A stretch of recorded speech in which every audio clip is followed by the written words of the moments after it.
Academic foundation plus में आप सभी का स्वागत है। बच्चों, हमने ट्रिग्नोमेट्री का लेक्चर 1 देखा, जिसके अंदर हमने ट्रिग्नोमेट्रिक रेशियो को समझा कि एग्जैक्टली वो कैसे काम करता है।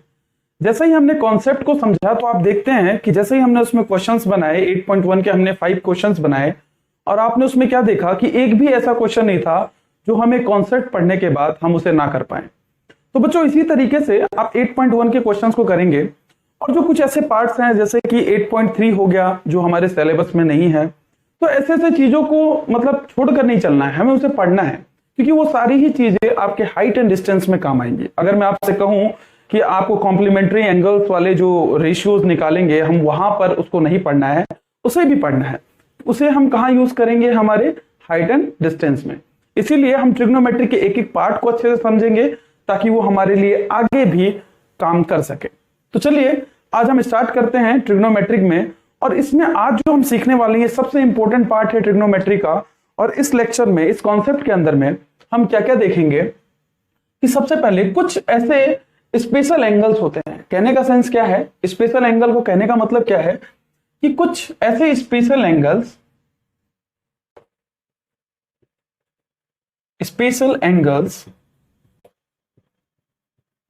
जिनके सहारे से हम, मतलब कहने का मतलब है कुछ ऐसे स्पेशल एंगल्स को देखेंगे जिसके अंदर हम ट्रिग्नोमेट्रिक रेशियो को निकालेंगे। मतलब उसमें उस स्पेशल एंगल्स पर ट्रिग्नोमेट्रिक रेशियो कितना चेंज होता है वो हम चेक करेंगे।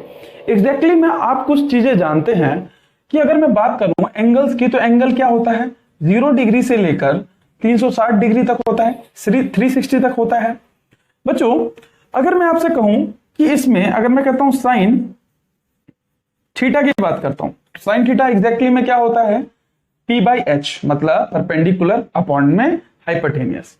तो बच्चों, इसमें आप देख रहे हैं कि साइन थीटा P/h है। अब यहां पर मैं क्या कर रहा हूं? Sine 0 degree. बच्चों, जब मैंने 0 डिग्री किया तब भी जो रेशियो होगा वो P/h के ही फॉर्म में होगा, और चाहे मैं यहां पर साइन 32 डिग्री करूं तो भी यहां पर P/h के ही फॉर्म में होगा। तो मतलब एक बात तो हमें समझ में आई कि साइन की वैल्यू, जो साइन थीटा की वैल्यू है, वो रेशियो जो है वो कभी चेंज नहीं होगा। साथ ही हमने देखा कि हमें कुछ स्पेशल एंगल्स पढ़ने हैं, किसके लिए? ट्रिग्नोमेट्रिक रेशियो के लिए, कि ट्रिग्नोमेट्रिक रेशियो उस पे कैसे चेंजेस होते हैं उसमें। तो चलिए देखते हैं वो कौन कौन से ऐसे स्पेशल एंगल हैं। बच्चों, अगर मैं उस स्पेशल एंगल्स की बात करूं तो कुछ 5 तरीके के हैं। 5 तरीकों को कहने का मतलब है, पहला है 0 डिग्री जिसको हमें पढ़ना है, दूसरा हमें 30 डिग्री को पढ़ना है, थर्ड है 45 डिग्री, 60 डिग्री एंड 90 डिग्री। बच्चों, ये ऐसे 5 एंगल्स हैं जिनके बारे में हमें पढ़ना है और जानना है कि इसके ऊपर में साइन की वैल्यू, कॉस की वैल्यू या टेन की वैल्यू, कॉस कॉटेक जो हमारे पास हैं पूरे 6 के 6 रेशियोज हैं, उस पे कैसे कैसे चेंज होता है। तो चलिए उसी को हम देखते हैं।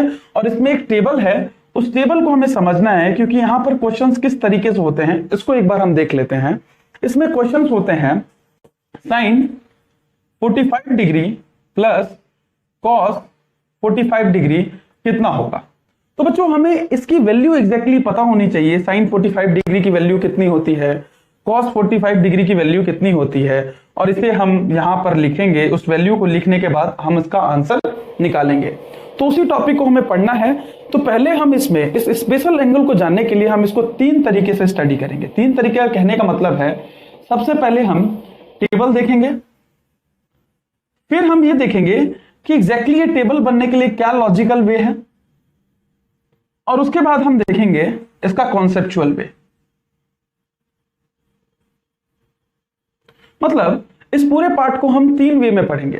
तो वो तीनों ही वे किस तरीके से हैं, चलिए आइए डिस्कस करते हैं। मेरे प्यारे बच्चों, तो टेबल को समझने से पहले हम एक बहुत इंपॉर्टेंट कॉन्सेप्ट समझेंगे। बहुत इंपॉर्टेंट इसलिए है क्योंकि हमें सबसे पहले यह जानना है कि यदि हम 0 को किसी नंबर से डिवाइड करते हैं तो क्या आंसर आता है। साथ ही हम ये जानेंगे किसी नंबर को अगर हम 0 से डिवाइड करें तो क्या आंसर आता है। ये दोनों ही इंपॉर्टेंट कॉन्सेप्ट है इस पूरे क्वेश्चन का। जैसे देखिए, इसका यूज हम अभी ट्रिग्नोमेट्रिक में करेंगे, इसीलिए हम इसे बहुत अच्छे से समझेंगे। जैसे मैंने कहा आपसे कि अगर किसी नंबर से जीरो को डिवाइड करते हैं, जीरो को किसी नंबर, सॉरी मैं क्या कह रहा हूं, जीरो को किसी नंबर से डिवाइड करते हैं तो आंसर हमेशा जीरो आता है। सेम अगर मैं इसकी बात करूं, किसी नंबर को जीरो से डिवाइड करने पर हमारे पास कोई आंसर हम इसका नहीं निकाल सकते, इसीलिए हम इसको बोलते हैं नॉट डिफाइंड। क्या बोलते हैं बच्चों? Not defined. इसको हम निकाल ही नहीं सकते, इसका आंसर, इसकी वैल्यू आ ही नहीं सकती। इसका कहने का मतलब नहीं है, इसका कहने का आंसर ये नहीं है कि इसकी कोई वैल्यू नहीं है, इसकी ऐसी वैल्यू है जिसको हम निकाल ही नहीं सकते। जैसे इसको हम ठीक से समझते हैं, इसमें कंफ्यूजन नहीं करेंगे, बहुत आराम से समझेंगे। जैसे मैं कह रहा हूं जीरो को 10 से डिवाइड करो, अगर मैं ये नंबर है 10, इससे जीरो को डिवाइड करूंगा तो मैं कैसे करूंगा?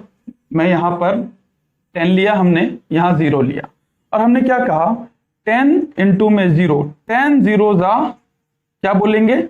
जीरो, 10 1 जा 10। तो हम जानते हैं 10 के जीरो के पहाड़े में जीरो आता है। अगर 10 को हम जीरो के पहाड़े में पढ़ें, 10 जीरो जा जीरो होता है और आंसर क्या आ गया? जीरो। मतलब इसको हम कह सकते हैं यहां पर इससे माइनस करेंगे तो ये जीरो आ जाएगा। इट मींस कि ये पूरी वैल्यू क्या हो गई? सॉल्व हो गई। ये तो डिवाइड हो गया, ये पार्ट हमारे पास डिवाइड हो गया और इसका आंसर हमारे पास क्या आया? जीरो आया। लेकिन अगर मैं दूसरे पार्ट की बात करूं और मैं कहता हूं आप 10 को डिवाइड कीजिए जीरो से, किससे डिवाइड करना है? जीरो से 10 को डिवाइड करना है। तो बच्चों इसमें हम क्या देखेंगे, अगर मैं जीरो से 10 को डिवाइड करूं तो अब बताइए जीरो के पहाड़े में कब 10 आएगा? मतलब अगर मैं यहां पर ऐसा कहूं कि जीरो के पहाड़े में हमें 10 को डिवाइड करना है तो आप मुझे खुद बताइए कि जीरो के पहाड़े में 10 कब आता है? अगर मैं ये कहूं जीरो 1 जा जीरो, जीरो 2 जा जीरो, हिंदी में भी कह सकते हैं जीरो एकम जीरो, जीरो दूनी जीरो। तो आप मुझे ये बताइए अगर मैं यहां पे कहूं जीरो इंटू में 10, मतलब जीरो 10 जा क्या होगा? जीरो। तो मतलब आप मुझे बताइए तब ऐसी कौन सी यहां पर हम वैल्यू लें कि यहां पर आंसर 10 आ जाए? जीरो से हम किस चीज को मल्टीप्लाई करें यहां पर कि यहां पर आंसर क्या आ जाए? 10 आ जाए, ताकि हम इस डिवाइड को कंप्लीट कर सके। तो बच्चों ऐसी कोई वैल्यू नहीं होगी जिसे हम डिवाइड करने पर ये बात हमारे सामने आ जाए, इसीलिए हम क्या कहेंगे, ऐसी वैल्यू के लिए हमारे पास कोई आंसर नहीं है और इसे हम इसीलिए कह देते हैं नॉट डिफाइंड। क्या बोल देते हैं इसे हम? Not defined. तो बच्चों हमने दो इंपॉर्टेंट कॉन्सेप्ट समझा, ये बहुत छोटे हैं लेकिन बहुत ही इंपॉर्टेंट है कि अगर किसी नंबर से, अगर जीरो को किसी नंबर से डिवाइड किया जा सकता है उसका आंसर जीरो आएगा, लेकिन किसी नंबर को जीरो से डिवाइड नहीं किया जा सकता।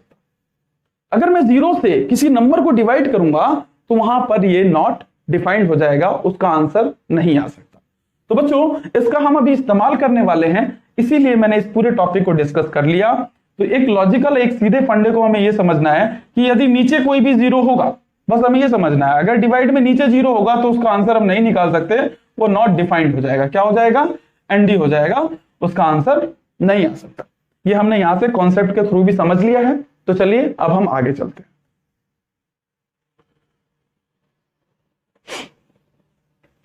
बच्चों हमारे पास नेक्स्ट एक सबसे इंपॉर्टेंट कॉन्सेप्ट है कि जैसे हमने क्या किया, अब हम टेबल की तरफ चलते हैं। हमारा पहला पार्ट है टेबल को लॉजिकल वे में समझना।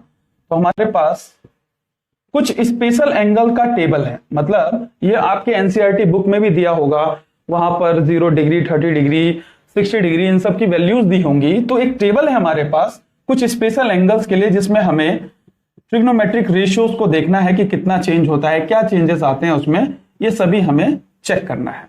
तो चलिए स्टार्ट करते हैं। सबसे पहले हमारे पास हम एक काम करते हैं, यहां से सबसे पहले हम ट्रिग्नोमेट्रिक रेशियो को लिखते हैं। ये हम ट्रिग्नोमेट्रिक रेशियो मान लेते हैं। यहां पर सबसे पहले हमने लिखा साइन थीटा, दूसरा हमने लिखा कॉस थीटा, तीसरा tan theta, cosec theta, sec theta and last one is cot theta. बच्चों ये 6 टाइप के हमारे पास रेशियो हैं और जिस स्पेशल 5 एंगल्स की हम बात कर रहे हैं वो किस तरीके से हैं बच्चों, जैसे कि 0 degree, 30 degree, 45 degree, 60 degree and 90 degree. बच्चों इस टाइप के हमारे पास 5 एंगल्स हैं। तो इन्हीं पे हमें स्पेशलिटी इनकी देखनी है कि इससे क्या क्या चेंजेस आते हैं। तो बच्चों अभी तो सिर्फ हम इसको एक तरीके से रटने की तरह देखेंगे। देन उसके बाद सेकंड में जब इसका हम कॉन्सेप्ट समझेंगे उस समय समझेंगे कि ऐसा वैल्यू किस लिए आया। तो पहले हमें इसे समझना है कि ये वैल्यू जो है वो कैसे कैसे है। तो साइन 0 डिग्री पे हमेशा क्या होता है, ये 0 होता है। साथ ही 30 डिग्री पर ये 1/2 होता है। ये कितना होता है, 1/√2। सेम 60 डिग्री पर होता है √3/2 एंड 90 डिग्री पे होता है 1। बच्चों ये बात तो हमने समझ ली, मतलब कहने का मतलब समझी नहीं, हमने तो जस्ट इसे लिख दिया, वैल्यू हमें याद रखनी है। तो साइन थीटा की अगर हमें वैल्यू पता है तो हम सभी की वैल्यू निकाल सकते हैं। अगर साइन के हर एंगल की वैल्यू पता है, जैसे मैंने कहा आपसे साइन 0 डिग्री कितना है, तो आप आंसर क्या करेंगे, साइन 0 डिग्री 0 होता है सर। अगर मैं आपसे ये कहूं साइन 45 डिग्री तो आप कहेंगे जी इसका आंसर होगा 1/√2। बच्चों क्वेश्चन कैसे पूछे जाते हैं, इसमें क्वेश्चन इस टाइप का होता है कि sine 30 degree plus sine 90 degree कितना होगा। तो बच्चों इसका आंसर क्या होगा, साइन 30 डिग्री कितना है 1/√2 और साथ में जो साइन 90 डिग्री है हमारे पास वो कितना है 1। तो आंसर क्या आ गया, एलसीएम लिया हमने तो 1 + 2 दैट इज 3/2। तो बच्चों इस टाइप के इसमें क्वेश्चंस होते हैं, इसीलिए हम इसे बहुत लॉजिकल वे में समझेंगे, ऐसा क्यों हुआ, किस तरीके से हो रहा है, ये सभी चीजें हम आगे जानेंगे। तो सबसे पहले हमने ये तो समझ लिया साइन थीटा की वैल्यू क्या होगी, 0 डिग्री पे 0 होगी, 1/2 1/√2, सेम उसके बाद 3/2 एंड 1 हो गया। कुछ उसके नेक्स्ट में हम देखेंगे कॉस की। तो कॉस के लिए जस्ट इसका रिवर्स कॉस होता है, मतलब कहने का सेंस क्या है यहाँ पर कि यहाँ पर जस्ट इसका रिवर्स क्या होता है, कॉस। तो कॉस का रिवर्स यहाँ पर ये 1 हो गया, जस्ट ये वाला पार्ट यहाँ 1, ये कितना हो गया √3/2, ये कितना हो गया 1/√2 और ये कितना हो गया 1/2 और ये कितना हो गया 0। अब देख रहे हैं जो इसके सीधे फॉर्म में था ये जस्ट इसके अपोजिट फॉर्म में कॉस की वैल्यू हमने देख ली। तो मतलब साइन की वैल्यू से हम आराम से कॉस की वैल्यू निकाल चुके हैं। तो चलिए अब हम tan की वैल्यू देखते हैं। tan की वैल्यू को देखने के लिए सबसे पहली चीज आप ये जानते हैं कि tan थीटा एग्जैक्टली क्या होता है बच्चों, साइन थीटा बाई में कॉस थीटा। आप जानते हैं इस बात को कि साइन थीटा बाई में कॉस थीटा क्या होता है, tan की वैल्यू होती है। तो tan की वैल्यू में अगर मैं आपसे ये कहूं कि अब देखिए अगर मुझे tan 0 डिग्री निकालना है, ये वाली वैल्यू निकालनी है, तो कैसे निकालेंगे बच्चों, यहां पर हम इसे कुछ ऐसा अंडरलाइन कर देते हैं ताकि हमें आराम से समझ में आए कि हम वैल्यूज को देख रहे हैं। बच्चों जब हम tan की बात कर रहे हैं तो ये होता है sine by cos theta. Sine का कितना है यहाँ पे 0 और कॉस कितना है हमारे पास 1। तो आप देखिए नीचे 0 नहीं है इसीलिए इसका आंसर आएगा और इसका आंसर क्या आ गया 0। तो बच्चों tan 0 की वैल्यू 0 होती है। tan 0 डिग्री की जो वैल्यू होती है वो क्या होती है 0 होती है। सेम अब आगे चलते हैं, अगर मैं 30 डिग्री की बात करूं तो क्या हो जाएगा 1/2 साइन थीटा अपॉन में कॉस थीटा कितना है 3/2। तो बच्चों इससे ये कट गया और आंसर कितना आ गया 1/√3। तो बच्चों tan की अगली वैल्यू जो होती है वो क्या होती है 1/√3। बच्चों अगर मैं इसकी बात करूं तो आप खुद ही बताइए 1/√2 है भाई में 1/√2 कट गया दोनों का दोनों, तो कितना आ गया 1 आंसर आ गया। इसके पहाड़े में ये पूरे में कट जाएगा, तो सेम इसका आंसर क्या आ गया 1। सेम नेक्स्ट की बात करें तो यहां पर क्या है √3/2 बट्टे में 1/√2, इससे ये कट गया तो आंसर कितना आ गया √3/1। तो बच्चों 1 लिखने की हमें जरूरत कभी नहीं होती, जिसके नीचे कुछ नहीं होता उसके नीचे हम 1 मान लेते हैं। तो सेम इसका आंसर कितना आ गया √3। और बच्चों अगर मैं ये देखूं तो साइन 90 की वैल्यू कितनी होती है 1 और कॉस 90 की वैल्यू कितनी होती है 0। अब बच्चों यही हमें समझना है कि जब भी कोई चीज नीचे में 0 होगी तो उसका आंसर क्या आ जाएगा नॉट डिफाइंड। इसीलिए हम tan 90 की वैल्यू जो हमारे पास होती है वो नॉट डिफाइंड होती है। आप उसमें देखेंगे कि उसमें इसकी वैल्यू नहीं दी होगी, आपके बुक के अंदर में आप उसे जब चेक करेंगे तो आप ये देखेंगे कि इसमें tan 90 की वैल्यू नहीं दी होगी। तो बच्चों ऐसी ही हमने 3 चीजों को देख लिया, इसी तरीके से हम आगे के नेक्स्ट 3 भी हम निकालते हैं और जानने की कोशिश करते हैं कि नेक्स्ट 3 किस तरीके से होंगे। थोड़ी लाइन टेढ़ी होगी लेकिन हमें तो समझने से मतलब है, तो हम आगे देखते हुए चलते हैं। अगर मैं कॉसेक की बात करूं बच्चों तो आप ही मुझे बताओ कॉसेक क्या होता है। कॉसेक एग्जैक्टली में होता है, सॉरी यहां करते हैं हम, कॉसेक थीटा एग्जैक्टली में होता है 1/sin थीटा, मतलब साइन थीटा के इनवर्स में हम कॉसेक थीटा बोलते हैं, मतलब जस्ट साइन थीटा के उल्टा।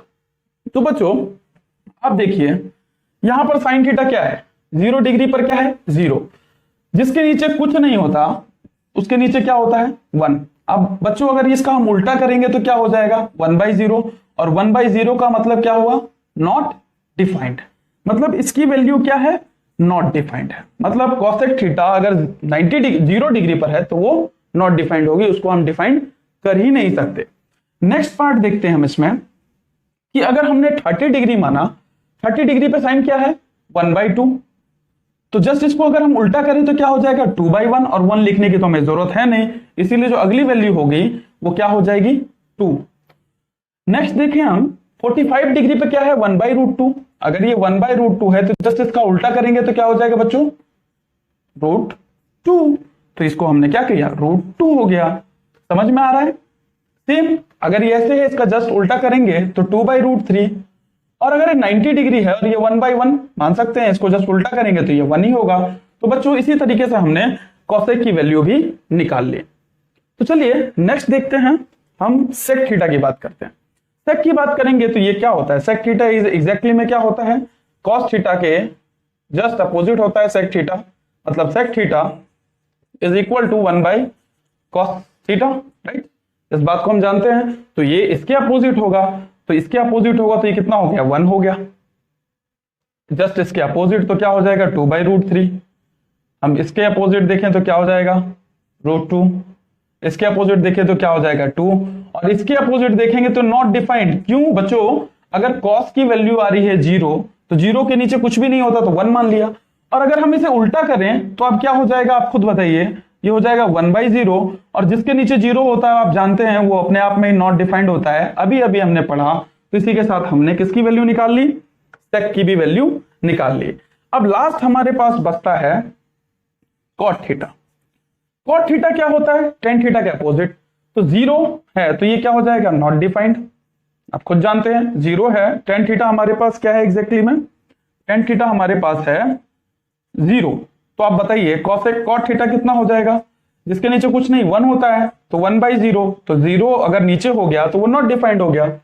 सेम अगर मैं इसे लूं तो क्या हो जाएगा √3, इसे लिया तो ये 1 ही रहेगा, इसे लिया तो 1/√3 हो गया। क्यों हो गया 1/√3, इस पार्ट को यहां देखिए कि टेन थीटा में अगर √3 है तो उसके नीचे 1 आएगा, जिसके नीचे कुछ नहीं उसको 1, उल्टा करेंगे तो क्या हो जाएगा 1/√3। सेम अब ये नॉट डिफाइंड है, नॉट डिफाइंड है तो इसकी वैल्यू क्या होगी, मतलब कोई नंबर कुछ ऐसा था कि 1/0 मान के चलो इसको, अब अगर ये 1/0 था तभी तो नॉट डिफाइंड है, अगर मैं उल्टा करूं तो इसकी वैल्यू क्या हो जाएगी 0, मतलब 0/1 हो जाएगा, तो 1 लगाने की नीचे जरूरत नहीं है। तो सेम यहां पर हमने क्या कर दिया 0 कर दिया। तो इसी के हिसाब से हमने अपनी पूरी टेबल को देखा कि सिर्फ साइन थीटा से, मतलब कहने का सेंस ये है कि सिर्फ साइन थीटा से हम सभी के सभी रेशियोज को निकाल सकते हैं और समझ सकते हैं कि एग्जैक्टली में इन रेशियोज के साथ किस तरीके से डील कर सकते हैं। हमने लॉजिकल वे देखा कि साइन थीटा का इस्तेमाल करके हमने कॉस थीटा कैसे निकाला, टेन थीटा कैसे निकाला, कॉसेक कैसे निकाला, सेक कैसे निकाला एंड कॉट कैसे निकाला।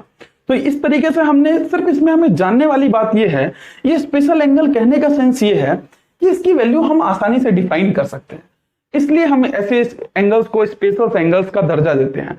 मतलब कहने का मतलब क्या है, इसमें क्वेश्चंस किस तरीके से आते हैं जरा इस बात को भी देख लेते हैं। अगर मैं क्या कर रहा हूं कि इसको हटा देता हूं यहां से और आपसे एक क्वेश्चन पूछता हूं, तो आप क्या आंसर करेंगे। अगर मैं कहता हूं sine 30 degree plus cos 60 degree minus tan 45 degree plus cos 90 degree, बच्चों उसका आंसर क्या होगा। तो अगर हमें वैल्यू याद होंगी तो हम फटाफट इसका आंसर निकाल सकते हैं। कॉस साइन 30 की वैल्यू कितनी होती है 1/2, कॉस 60 की वैल्यू कितनी होती है 1/2, माइनस टेन 45 डिग्री की वैल्यू कितनी होती है 1, और फिर प्लस में कॉस 90 की वैल्यू कितनी होती है 0। तो बच्चों अब इसका आंसर क्या आएगा आप ही बताओ। ये टोटल पार्ट कितना हो गया 1 + 1, ये कितना सॉरी 1/2 तो कितना हो गया ये 1 हो गया, 1 - 1 + 0 that is all is equal to 0। तो मतलब हम एक बात कह सकते हैं कि इस टाइप के क्वेश्चंस हमसे पूछे जाते हैं और आराम से हम इसका आंसर अगर हमें वैल्यू याद हो तो हम निकाल सकते हैं।